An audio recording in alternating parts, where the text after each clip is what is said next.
Đang sơ nhỉ. បាទ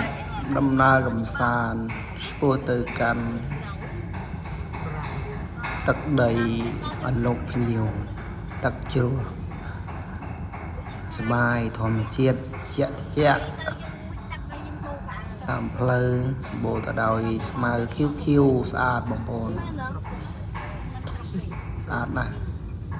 ទំនេរសៅរ៍អាទិត្យអាចមកលេងបាន នេះព្រៃច្រើនណាស់កាលខ្ញុំមកទៅមានបស្មៅ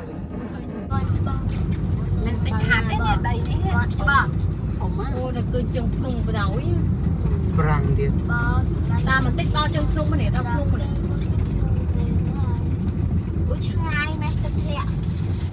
ទីទៅយើងមួយទឹកទៅយើងដូរកា សត្វតព្រៃបើសិនជាតែរំថាមកយ៉ាងដូចមកស្រុកគេណោះ